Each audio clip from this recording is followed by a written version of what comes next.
नमस्कार साथियों, मेरा नाम है हिमांशु रावत और मैं हूं आपकी परीक्षाओं का साथी। तो आज मैं लेके आया हूं 19 सितंबर 2024 के करंट अफेयर्स।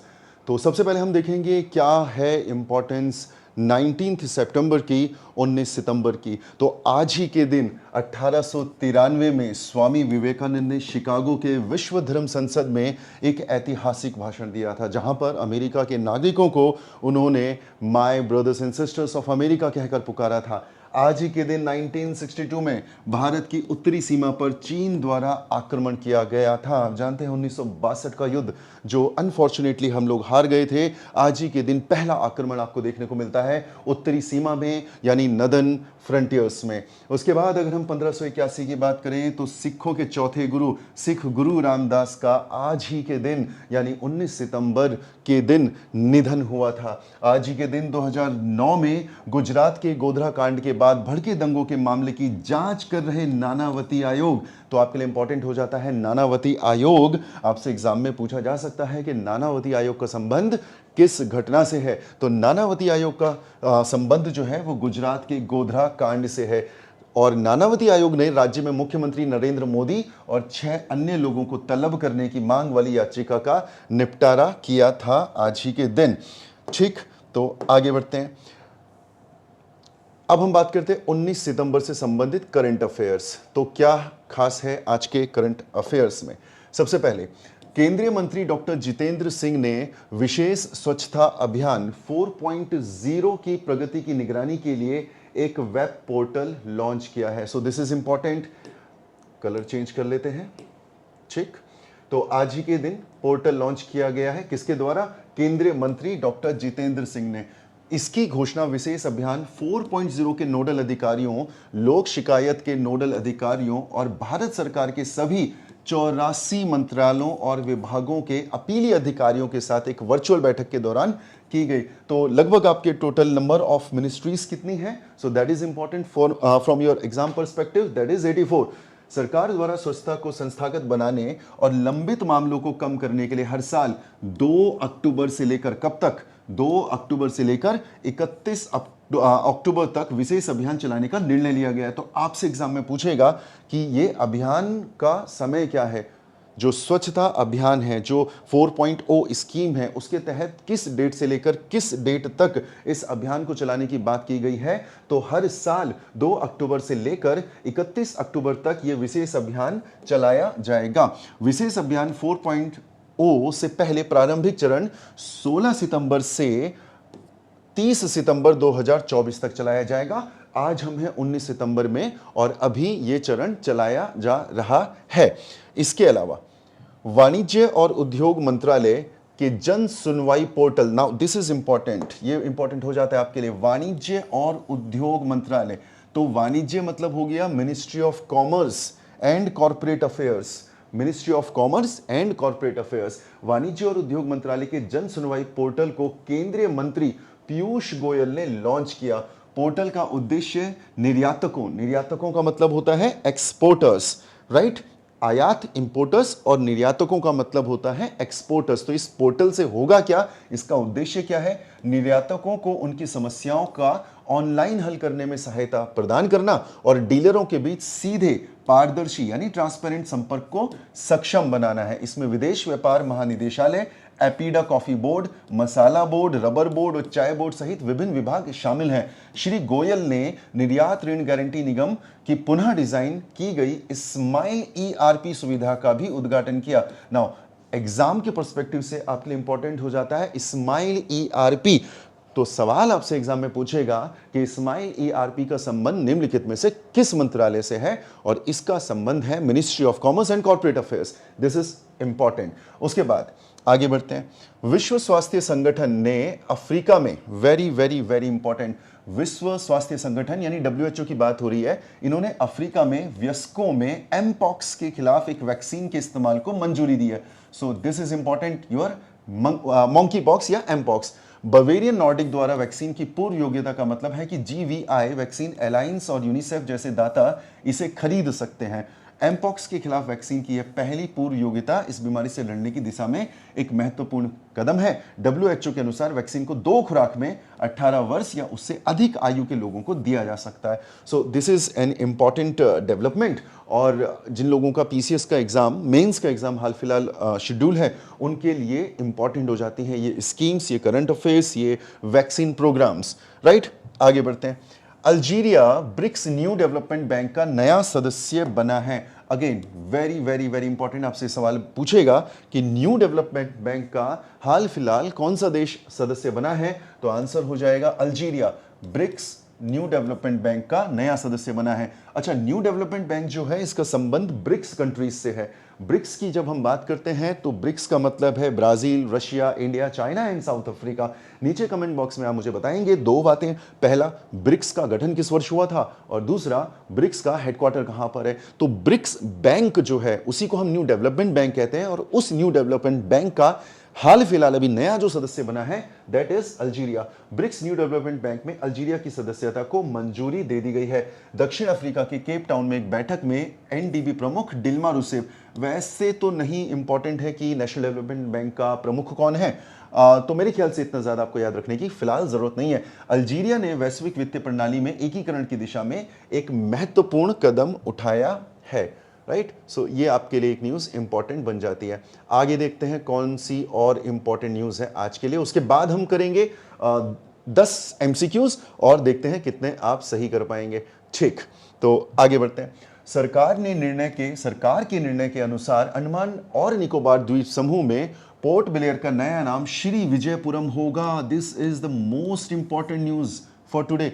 आपके एग्जाम के लिए सबसे महत्वपूर्ण न्यूज़ है, राइट। आपको याद रखना है नया नाम। किसका नया नाम? आपको याद रखना है पोर्ट ब्लेयर का नया नाम, और पोर्ट ब्लेयर का नया नाम क्या होगा? Shri Vijayapuram. Very very very important, Shri Vijayapuram. केंद्रीय गृह मंत्री अमित शाह के अनुसार सरकार ने देश को उसकी औपनिवेशिक विरासत से मुक्त करने का निर्णय लिया है।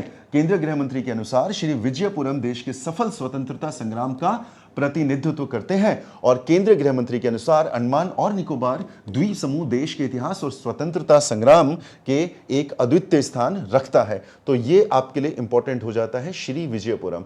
उसके बाद अगली खबर, खाद्यान्न खरीद और वितरण की दक्षता और जवाबदेही बढ़ाने के लिए खाद्य एवं सार्वजनिक वितरण विभाग और भारतीय खाद्य निगम द्वारा वित्त वर्ष फाइनेंशियल ईयर 2024-25 के लिए एक समझौता ज्ञापन पर हस्ताक्षर किए गए हैं। समझौता ज्ञापन में FCI डिपो के लिए प्रदर्शन मानकों सहित विशिष्ट प्रदर्शन मानक और जवाबदेही उपायों की रूपरेखा रखी गई है। तो बहुत ज़्यादा इंपॉर्टेंट नहीं है, लेकिन अगर आप UPSC के एस्पिरेंट हैं या PCS मेंस देना है, आपका शेड्यूल है, तो वहाँ पर थोड़ा बहुत आपको ये हेल्प कर सकता है। तो इसे आप एक बार स्क्रीन में पॉज करके पढ़ सकते हैं। उसके बाद आगे बढ़ते हैं।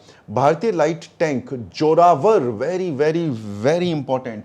तो आपसे एग्जाम में पूछेगा जोरावर क्या है। So it is prepared by DRDO, defence and research development organisation. Zorawar क्या है? एक लाइट टैंक है। तो जोरावर के प्रारंभिक ऑटोमेटिक परीक्षण DRDO द्वारा सफलतापूर्ण कर दिया गया है। रेगिस्तानी इलाकों में जहां फील्ड परीक्षण के लिए लाइट टैंक ने अच्छा प्रदर्शन किया, फील्ड परीक्षणों के दौरान इसने हर उस लक्ष्य को प्रभावी ढंग से हासिल किया है जिसका इरादा था। तो ये आपके लिए इंपॉर्टेंट हो जाता है। जोरावर क्या है, एग्जाम में पूछा जाएगा। उसके बाद अगली खबर है 19 सितंबर की। क्या खबर है? पर्यावरण जलवायु परिवर्तन मंत्रालय ने मॉन्ट्रियल प्रोटोकॉल, वेरी इंपॉर्टेंट, नीचे कमेंट बॉक्स में आप बताएंगे कब पास हुआ था मॉन्ट्रियल प्रोटोकॉल, और आपको यह भी बताना है कि जो मॉन्ट्रियल सिटी है वो किस देश में स्थित है। जलवायु कार्यवाही को आगे बढ़ाना विषय पर एक डायलॉग आयोजित किया गया। मॉन्ट्रियल प्रोटोकॉल ओजोन परत को कम करने, वेरी इंपॉर्टेंट, ये UPSC में भी पूछा गया है। कई बार क्योटो प्रोटोकॉल और मॉन्ट्रियल प्रोटोकॉल में हम कंफ्यूज हो जाते हैं। तो मॉन्ट्रियल प्रोटोकॉल की जब हम बात करते हैं तो मॉन्ट्रियल प्रोटोकॉल किसके बारे में बात करता है? ओजोन लेयर के बारे में बात करता है, ओजोन परत के बारे में बात करते हैं। नीचे कमेंट बॉक्स में आप मुझे बताएंगे क्योटो प्रोटोकॉल किस बारे में बात करता है, और दूसरा सवाल ये भी आप मुझे बताएंगे कि क्योटो प्रोटोकॉल किस वर्ष साइन किया गया था, किस वक्त अडॉप्ट किया गया था, और अगला सवाल आपको ये भी नीचे कमेंट बॉक्स में बताना है क्योटो किस देश में स्थित है। तो ये आपको इंपॉर्टेंट खबरें मिली। अब आते हैं MCQs की तरफ और कुछ सवालों को प्रैक्टिस करते हैं। तो आपकी स्क्रीन पर है पहला सवाल। हाल ही में ब्रिलियंट पियानो फेस्टिवल का 5वां संस्करण कहां आयोजित किया गया था? I can guarantee you one thing कि जो क्वेश्चंस हम लोग करवा रहे हैं यहाँ पर, जो करंट अफेयर्स हम लोग यहाँ पे करवा रहे हैं, आने वाले एग्जाम में आपको सीधे सीधे क्वेश्चन यहाँ से देखने को मिलेंगे। तो बहुत ध्यान से आपको क्वेश्चन सुनने हैं, बहुत ध्यान से उन्हें अटेम्प्ट करना है, और अगर पॉसिबल हो तो आप इन क्वेश्चंस के आंसर नीचे कमेंट बॉक्स में लिखेंगे। हालांकि आंसर्स दिए गए हैं, इसके अलावा फिर भी आपको पार्टिसिपेट करना है। दूसरा, आप अपने पर्सनल नोट्स भी बनाएंगे करंट अफेयर्स के, डेली करंट अफेयर्स के, और अगर आपको लगता है कि आपको ये पीडीएफ मिलनी चाहिए तो आप नीचे मुझे बताएंगे कि आपको पीडीएफ चाहिए या नहीं चाहिए। एंड इन केस अगर आपको पीडीएफ चाहिए तो मैं ये सारी पीडीएफ आपको फ्री ऑफ कॉस्ट प्रोवाइड कराऊंगा नीचे अपने टेलीग्राम का लिंक देकर। तो चलिए देखते हैं, हाल ही में ब्रिलियंट पियानो फेस्टिवल का 5वां संस्करण कहां आयोजित किया गया है? तो ये किया गया है बेंगलुरु में। क्या है ये? ब्रिलियंट दुनिया का एकमात्र बहुशैली पियानो महोत्सव बेंगलुरु में अपनी शुरुआत कर रहा है और शहर में अपने 5वें संस्करण की मेजबानी करेगा। तो ये कौन सा वर्जन है? 5th वर्जन है। प्रतिष्ठित कार्यक्रम 28 और 29 सितंबर 2024 को Prestige Shri Harikode centre for performing arts में होगा। इतना डीप में आपको जाने की जरूरत नहीं है। नागालैंड में अपनी जड़ों के साथ दुनिया के एकमात्र बहुशैली पियानो महोत्सव के रूप में प्रसिद्ध ब्रिलियंट बेंगलुरु में एक भव्य शोकेस के साथ दक्षिण भारत में अपनी बहुप्रतीक्षित शुरुआत कर रहा है। ठीक, चलिए देखते हैं अगला सवाल आपकी स्क्रीन में। हाल ही में अमेरिका द्वारा किस देश को 52.8 मिलियन डॉलर मूल्य के high altitude anti submarine warfare sona buoy बेचे जाएंगे? अब यहां से it is not sona buoy, it is sonobuoy. ठीक है, तो यहां से आपको जबरदस्त सवाल बनेंगे। पहला, व्हाट इज सोनो बॉय? आपसे पूछेगा सोनो बॉय क्या है? तो सोनो बॉय है आपका high altitude anti submarine warfare. दूसरा सवाल आपसे पूछेगा सोनो बॉय का संबंध किस देश से है? तो सवाल का जवाब है अमेरिका। और तीसरा सवाल आपसे पूछेगा कि किसको बेच रहा है? तो ये बेच रहा है भारत को। तो राइट आंसर इज इंडिया। सो आपके लिए इंपॉर्टेंट हो जाता है सोनो बॉय। ठीक है, इस कदम से भारत की पनडुब्बी रोधी युद्ध संचालन करने की क्षमता बढ़ेगी। सोनो बॉय में air launch expendable electromechanical sensor है जिन्हें पानी के नीचे की आवाज को रिमोट प्रोसेसर तक प्रसारित करने के लिए डिजाइन किया गया है। ये एंटी सबमरीन वॉरफेयर हवाई SSW युद्धक विमानों द्वारा इस्तेमाल किए जा सकते हैं जो कुशल और किफायती होंगे। सो ये है आपका सोनो बॉय। ये जो आपको पिक्चर दिखाई दे रही है, ये है आपका पनडुब्बी, ये है आपका anti submarine missile, anti submarine, और ये है आपका सोनो बॉय। आगे बढ़ते हैं, अगला सवाल आपकी स्क्रीन में। हाल ही में फोर्ड मोटर कंपनी किस राज्य में फिर से मैन्युफैक्चरिंग प्लांट शुरू करने वाली है? तो इसका आंसर है तमिलनाडु। तो फोर्ड कंपनी फिर से तमिलनाडु में अपने लिए एक नया मैन्युफैक्चरिंग प्लांट जो है वो शुरू करने वाले हैं। So this is important from the perspective of make in India programme. Bharat में जितना चीज़ें बनेगी, मैन्युफैक्चरिंग होंगी, उतना ही भारत में विकास होने की संभावना है, उतना ही रोजगार हासिल करने की संभावना है। तो इसकी डिटेल एक बार आप पढ़ लीजिएगा पॉज करके। बढ़ते हैं अगले सवाल की तरफ। हाल ही में केंद्रीय मत्स्य पालन, पशुपालन और डेयरी मंत्री राजीव रंजन सिंह उर्फ ललन सिंह ने कौन सा ऐप लॉन्च किया है? तो इन्होंने किया है रंगीन मछली। ठीक है, तो मत्स्य पालन का मतलब है फिशरीज। तो इसके लिए एक नया ऐप लॉन्च किया गया है जिसको हम जानते हैं मछली के नाम से। अगला 5th क्वेश्चन, हाल ही में अंतरराष्ट्रीय एमी अवार्ड्स की मेजबानी करने वाले पहले भारतीय कौन बने हैं? तो इसका आंसर हो जाएगा वीर दास। ये चेहरा आपने कई बार देखा होगा। सो कौन है वीर दास? He is a comedian. ठीक है, एक कॉमेडियन है और हाल ही में एमी अवार्ड्स की मेजबानी करने वाले ये पहले व्यक्ति बने, भारतीय व्यक्ति की जब हम बात करते हैं तो वीर दास हैं। ये भारत के लिए पहली बार ऐतिहासिक रूप से अभिनेता कॉमेडियन वीर दास को आगामी अंतर्राष्ट्रीय एमी अवार्ड्स का होस्ट के रूप में घोषित किया गया है। सो दिस इज अगेन इंपॉर्टेंट। चलिए बढ़ते हैं अपने अगले सवाल की तरफ।